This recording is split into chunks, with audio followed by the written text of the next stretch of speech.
Algumas crianças começam a sumir na cidade onde você mora de uma forma bem misteriosa que acabou deixando todo mundo da cidade bem preocupado com a situação.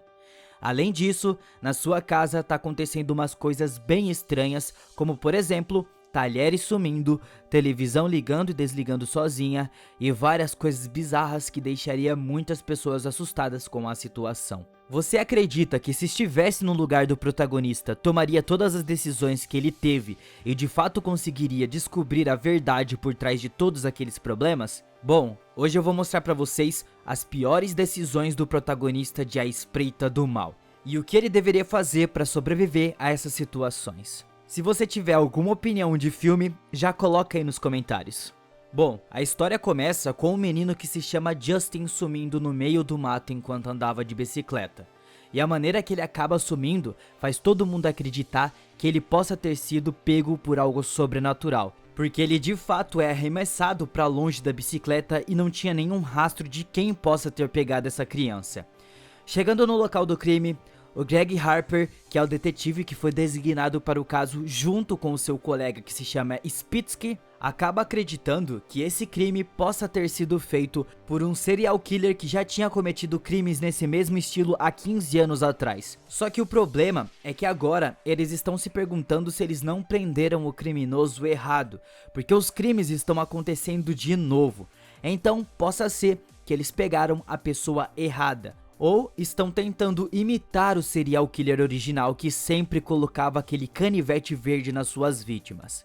Bom, então seguindo essa linha de raciocínio, nós conseguimos descobrir que o Greg está tendo alguns problemas com a sua esposa por ela ter traído ele. Só que além dele estar bolado com a sua esposa traíra, o filho do casal, que se chama Connor, está bem revoltado também com a situação e chega até mesmo a se envolver em brigas na escola.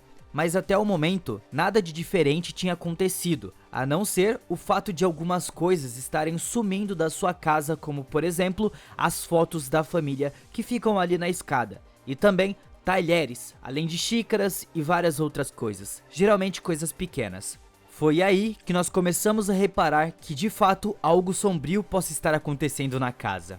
Em um momento de raiva, o Greg acaba jogando o seu telefone pela janela e ele vai lá para ver o estrago que ele tinha acabado de fazer. Quando ele olha pro telhado da casa e acaba vendo aquela jarrinha que a mulher tinha notado que sumiu logo no começo do filme. Então, ele já vai lá e busca e acaba vendo que está cheia de cigarros.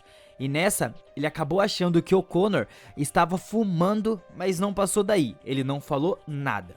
Voltando para casa, a Jack acaba dando de cara com um homem dentro da sua casa que foi arrumar a janela que o Greg tinha quebrado.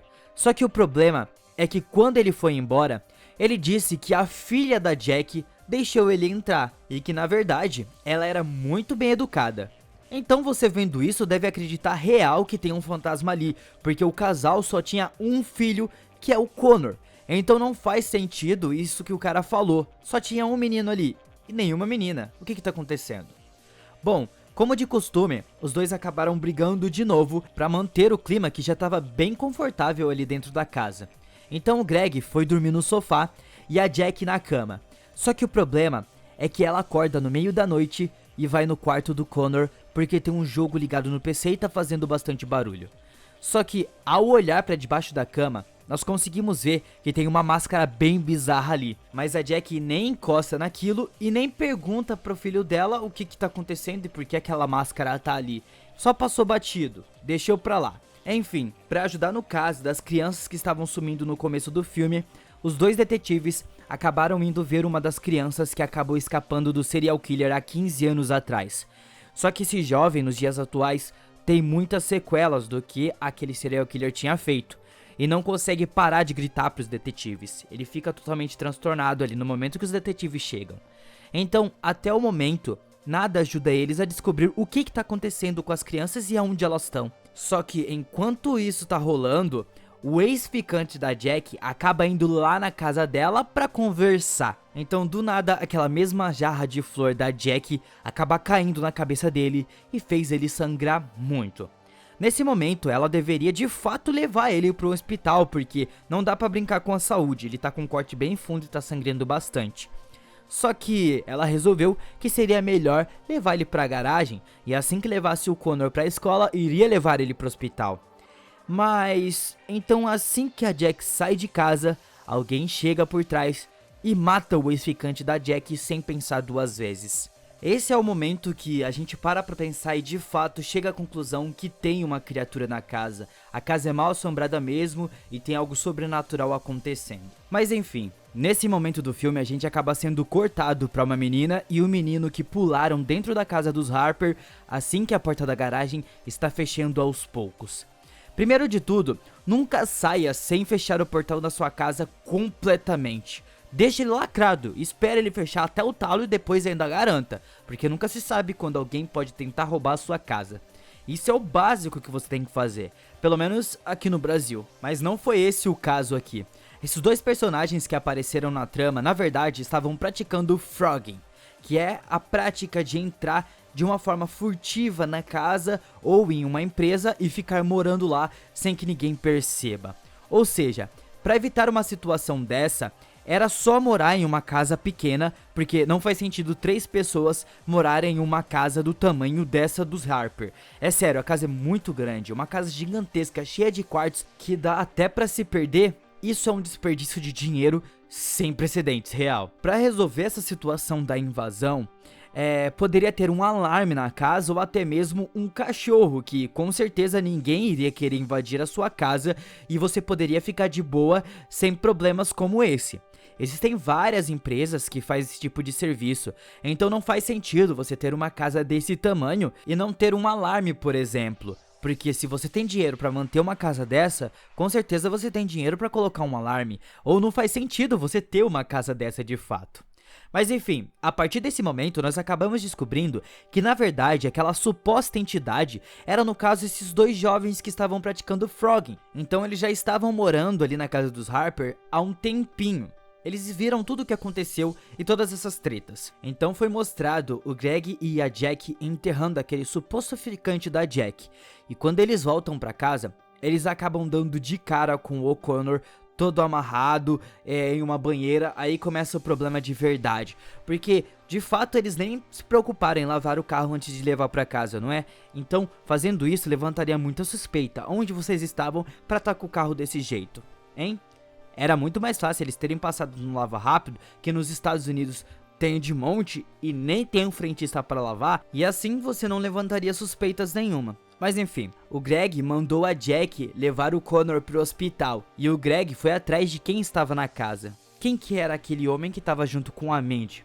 Então nós acabamos descobrindo que na verdade o Greg é o próprio serial killer. Foi um baita plot twist porque antes disso ele tinha ido ver as crianças que ele acabou raptando. Só que o problema disso é que a Mandy estava desacordada depois que o Todd acabou empurrando ela da escada sem querer. Mas a ideia que o Todd teve foi de colocar ela dentro do carro para sair da casa. Mas assim que eles estão prestes a sair, o Greg chega e ele tem que abandonar o carro. O Todd saiu e deixou a Mandy lá. Então a Mandy acaba sendo levada onde as crianças estão.